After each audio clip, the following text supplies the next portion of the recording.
Hello అండి, welcome to Sukanya blogs. ఎలా ఉన్నారండి? బాగున్నారా? నేను మీ సుకన్య. ఈరోజు మన రెసిపీ వచ్చి దొండకాయ పచ్చడి అనమాట. దొండకాయ పచ్చడి అంటే ఎప్పుడు చేసేలా కాదండి, నేను డిఫరెంట్గా చేసి చూపిస్తాను మీకు. చాలా చాలా రుచిగా ఉంటుంది. ఇలా అన్నంలో, వేడి అన్నంలో ఈ పచ్చడి కొద్దిగా వేసుకొని చక్కగా ఇలా నెయ్యి వేసుకొని కలుపుకొని తింటే చాలా కమ్మగా ఉంటుంది అనమాట. నోటికి ఏమీ తినబుద్ధి కాని టైంలో మనం ఇలాంటి పచ్చళ్ళు చేసుకొని తింటే చాలా కమ్మగా ఉంటుంది. ఒక ముద్ద కూడా తినబుద్ధి కాదు అన్న వాళ్ళకి ప్లేట్ అంతా లాగిచ్చేస్తారనమాట, అంత రుచిగా ఉంటుంది. మనం వీడియోలోకి వెళ్ళబోయే ముందు మన ఛానల్ని ఎవరన్నా ఫస్ట్ టైం చూస్తున్నట్టయితే సబ్స్క్రైబ్ చేసుకోండి. ఇప్పుడు దీని తయారీ విధానం చూసేయండి. మనకి ముందుగా కావాల్సినవి దొండకాయలు అనమాట. నేను ఒక 1/2 కేజీ దొండకాయలు తీసుకున్నాను. ఇప్పుడు వీటిని నీట్గా కడిగి మనం ముక్కలుగా కట్ చేసుకుందాం. దొండకాయలన్నీ కూడా ఇలా ముక్కలు కట్ చేసుకుందాం. చూసారు కదా, ఇలా అన్నీ కూడా ఇలా కట్ చేసుకుందాం. మనం ముక్కలన్నీ ఇలా కట్ చేసుకున్నాం కదా, ఈ పక్కన ఉంచుకుందాం. మనం స్టవ్ వెలిగించుకొని బాండి పెట్టుకొని 1 టేబుల్ స్పూన్ దాకా నూనె వేసుకోండి.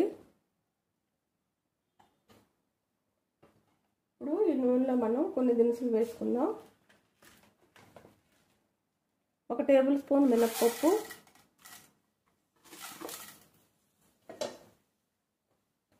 1 టేబుల్ స్పూన్ ధనియాలు,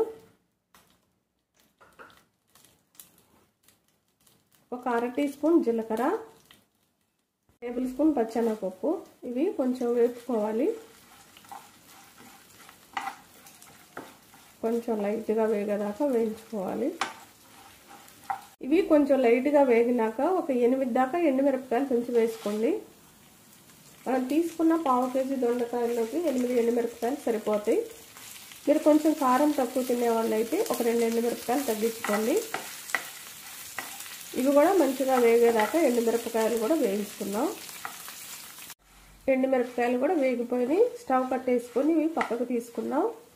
ఇప్పుడు ఇదే బాండీలో మళ్ళీ ఇంకొక టేబుల్ స్పూన్ దాకా నూనె వేసుకోండి.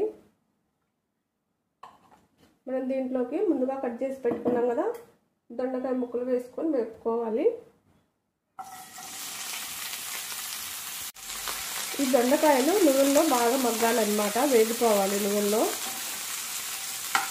ఇలా కలుపుతూ వేసుకోండి.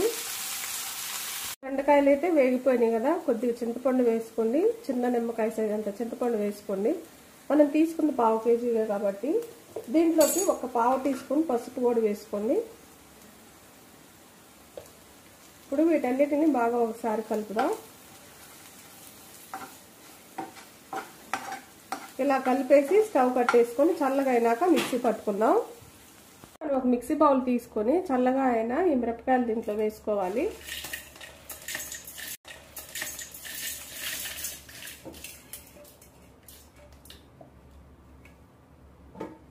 ఇప్పుడు దీంట్లోకి మనం రుచికి తగినంత ఉప్పు తీసుకుందాం. అలానే కొన్ని చిన్నులపాయలు వేసుకోండి. ఇప్పుడు కొంచెం కచ్చాపచ్చాగా ఎండుమిరపకాయలు ఈ మిక్సీ పట్టుకున్నాం కదా, ఇప్పుడు వీటిలోకి మనం ముందుగా వేయించి పెట్టుకున్న దొండకాయ ముక్కలు వేసుకోవాలి. ఈ దొండకాయ చింతపండు మొత్తం కూడా దీంట్లో వేసేసుకుందాం. ఈ పచ్చడి చాలా రుచిగా ఉంటుందండి. మీరు ఎప్పుడు ఇలా చేయకపోతే కంపల్సరిగా చేసుకోండి, నోటికి చాలా కమ్మగా ఉంటుంది. మూత పెట్టి మళ్ళీ మిక్సీ పట్టుకుందాం. మనం దొండకాయ పచ్చడి అయితే మిక్సీ పట్టుకున్నాం. చూడండి, ఇలా వేసుకున్నారనుకో మీకు వారం రోజుల పాటు బయట ఉన్నా కానీ ఈ పచ్చడి అనేది సర్దిపడకుండా ఉంటుంది. కానీ మీరు కొంచెం అనుకనుగ్గా కావాలి అనుకున్నారనుకో కొంచెం నీళ్ళు వేసుకొని ఫ్రిడ్జ్లో పెట్టుకోండి. అప్పుడు బయట లేకుండా ఫ్రిడ్జ్లో ఉంటే పచ్చడి పాడవకుండా ఉంటుంది అనమాట వారం రోజుల దాకా కూడా. చూడండి, ఇలా నేనైతే ఇలానే తాలింపు వేసుకోబోతున్నాను. మళ్ళీ స్టవ్ వెలిగించుకొని బాండీ పెట్టుకొని ఒక 2 టేబుల్ స్పూన్ల దాకా నూనె వేసుకోండి. నూనె కొంచెం వేడైనాక ఒక 1/4 టీ స్పూన్ ఆవాలు వేసుకోండి. అలానే ఒక 3 ఎండుమిరపకాయలు కట్ చేసి వేసుకోండి. ఇలా తుంచి వేసుకోండి. మినప్పప్పు 1 టేబుల్ స్పూను తొక్కు మినప్పప్పు వేసుకోండి. ఇలా బద్ద మినప్పప్పు ఉంటుంది కదా, అది వేసుకోండి. పచ్చడిలో పంటి కింద క్రిస్పీగా తగులుతూ పచ్చడి రుచి చాలా బాగుంటుంది అనమాట. అలానే కచ్చాపచ్చాగా దంచిన చిన్నులపాయలు ఒక 5-6 వేసుకోండి. కొంచెం కరివేపాకు వేసుకోండి. ఇవన్నీ కొంచెం బాగా వేగనిద్దాం.